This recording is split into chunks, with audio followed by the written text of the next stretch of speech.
My friends, let's talk about what happens when you finally stop chasing, when you stop trying to remind someone of your worth, stop texting just to check in.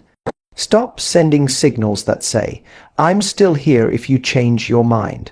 When you remove your presence, the one they once had consistent access to you, shift the balance of power.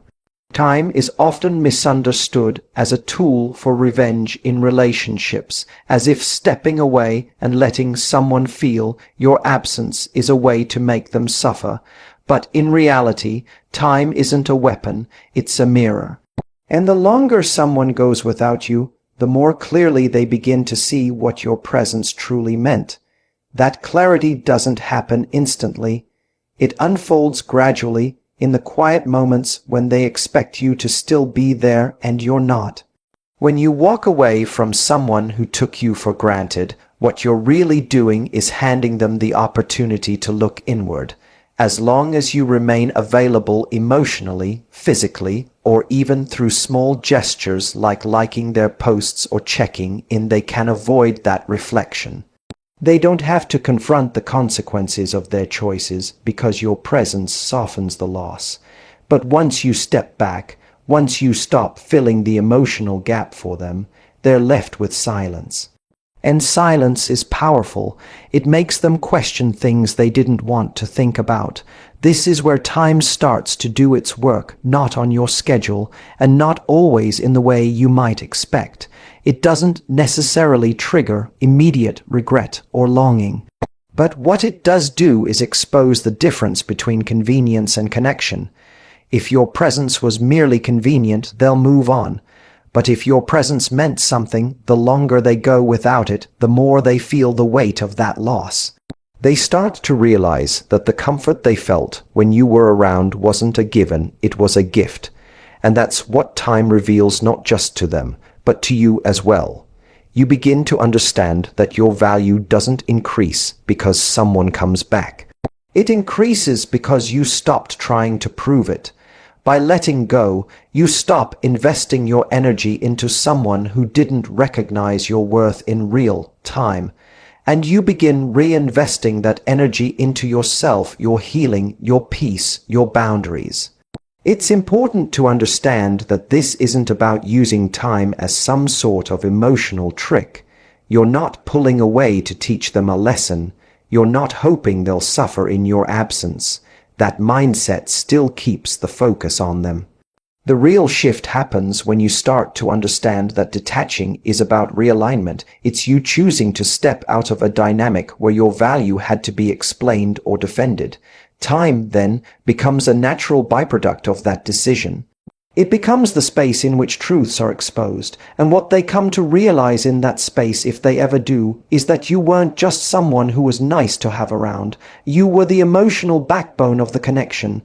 You showed up, you cared deeply, you brought warmth, loyalty, presence, and because of how consistent you were, they might have confused your availability with permanence. But once that consistency is gone, once the effort is no longer flowing toward them, they are left with a silence that says more than your words ever could. I'm done handing you what you didn't know how to hold. The mirror of time is clean and honest. It doesn't filter the past through ego or excuses. It simply reflects. If they miss you, it's not because you tried to make them miss you. It's because they now have to live without what they once had easy access to. They have to sit in their own decisions, and that discomfort, that realization, is what hurts. You don't need to rush the process. You don't need to wonder if they've figured it out yet. That's not your job anymore. Your only job is to stay grounded in your decision to let go, to trust that if your presence was ever truly valuable, it will echo in your absence. And if it doesn't, then the silence was your answer all along. Letting time pass isn't about making them pay. It's about giving both of you the space to confront the truth. Time isn't the enemy, it's the revealer. And in that mirror, the one who let go too late will see sometimes painfully exactly what they lost. Distance has a way of clarifying things that closeness often clouds. When we're near someone physically, emotionally, or through constant communication, it's easy to blur the lines between connection and habit, between love and convenience. But when distance is introduced, especially after a breakup or a separation, the fog begins to lift. Without the daily contact, the routine messages, or the emotional reassurance, a person is left alone with their thoughts. That silence isn't empty, it's full of questions, and those questions create clarity. We often mistake emotional confusion for a lack of caring. We think that if someone isn't sure how they feel, they probably don't feel anything strong enough. But that's not always true. Sometimes people are emotionally overwhelmed, distracted, or even numb in the moment, unable to process what's really happening, while they still have access to you. But when you step away and remove that access, they no longer have the ability to hide from their own uncertainty. The space forces a kind of confrontation. They have to ask themselves, do I miss them? Do I actually feel lighter without them? Or does this emptiness mean something deeper? This is why distance builds clarity, not because it manipulates someone into missing you, but because it separates them from their emotional autopilot. As long as you're present, texting, checking in, offering understanding, they don't have to think. They don't have to feel the consequences of emotional neglect or indecision. You're still there, so they still feel safe, even if they don't know what they want. But the moment you step back and stop filling in the gaps, those gaps become visible. They start to notice the quiet, and in that quiet, they either feel peace or pain. Both are powerful, but only one tells them they truly lost something meaningful. Clarity isn't about a dramatic moment of realization. More often, it comes gradually. It builds over days and weeks of missed conversations, of seeing your name less, of wondering how you're doing and whether you've moved on. And during that time, they may not be reaching out. They may not be showing signs of change, but that doesn't mean nothing is happening. Internally, they're running through memories. They're reevaluating the story they told themselves about the relationship. They're confronting what life feels like without you in it. That process can't happen while you're still emotionally available. It requires distance, and this distance isn't just for them, it's for you. When you pull back, you allow yourself to stop overanalyzing their every move, to stop seeking closure from someone who hasn't given it. You begin to build your own clarity. You start to recognize what you were carrying alone in the relationship, what parts of yourself you were compromising to stay close to someone who didn't meet you with the same energy. Distance lets you step outside the emotional noise and evaluate the dynamic more honestly. Were they really showing up for you? Did they appreciate your efforts? Or were you simply trying to hold everything together? It's important to note that this clarity isn't always mutual. Sometimes distance helps both people see the truth that love was there, but it wasn't being honored. Other times, it helps only one person grow while the other remains stuck. Either way, the distance served its purpose. It revealed the emotional reality, and that truth, however painful, is a gift. For the person who took you for granted, distance is often the only condition under which they begin to understand your worth. They can't see it when you're still there, giving and waiting and hoping. But when you stop showing up, when you stop being an emotional safety net, they are left with the weight of their choices. The longer they go without you, the more they feel what they dismissed. If what you offered was real, they'll begin to feel that absence like a shadow that follows them in their routines, their memories, and their emotions. Distance isn't confusion. It's not a pause in the story. It's the most honest chapter. It's where emotions are sorted, truths are revealed, and illusions fall away. The silence doesn't mean nothing's happening. It means everything that needs to happen finally can. And in that space, one of two things will emerge: either the realization that they lost someone rare, or the freedom to let go completely. Either way, you win, because clarity, even when it hurts, is always better than confusion. Detachment is one of the most misunderstood actions in relationships. It's often perceived as cold, punishing, or manipulative, as if by pulling away, you're trying to make the other person feel guilty or suffer. But real detachment isn't about revenge. It's not about teaching someone a lesson. It's about reclaiming your self-respect and emotional freedom. When you stop pouring your energy into someone who doesn't reciprocate or value it, you're not being cruel, you're being courageous. You're choosing yourself. There's a difference between acting out of pain and acting from a place of self-worth. When you detach with dignity, you're not slamming the door shut in anger or bitterness. You're simply saying, I no longer wish to invest in a dynamic that depletes me. You're no longer trying to prove your worth, explain your value, or win someone back through emotional effort, and that choice, while quiet, is powerful. It shifts the entire emotional balance. The energy that once flowed outward toward them is now being redirected inward toward your own healing, your own growth, your own peace. When someone is used to having emotional access to you, your detachment feels seismic. It's not the same as ignoring them or giving them the silent treatment. It's the absence of the emotional availability they once relied on. And that's what begins to stir discomfort in them, not because you're hurting them on purpose, but because they are now feeling the emptiness you used to fill. The realization that you're no longer there as a fallback, no longer offering the warmth they didn't know how to return, can hit deeply.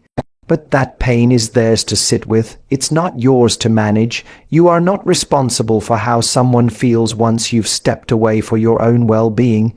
You're not cruel for choosing peace over chaos. If your presence was taken for granted, your absence is simply the natural response to that imbalance. You didn't walk away to punish them, you walked away to stop punishing yourself. And in that process, something very important happens. You begin to rebuild your sense of power. We think power in a relationship comes from control, from being desired, being chosen, being missed. But real power is internal. It comes from knowing that your love, your energy, your presence is valuable, and you don't have to keep giving it to someone who doesn't know how to honor it. When you detach, you're not withholding affection to cause pain. You're simply recognizing that love given freely to the wrong person becomes self-abandonment, and you choose not to abandon yourself anymore. This is not about indifference. You may still care deeply. You may still think about them, miss them, or even hope they grow. But you no longer make their emotional journey your responsibility. That shift changes everything. Because the person who once leaned on your emotional generosity now has to face the discomfort of their own choices without your soothing presence to soften the consequences. If they feel the loss, it's not because you forced them to, it's because they finally have the space to feel it.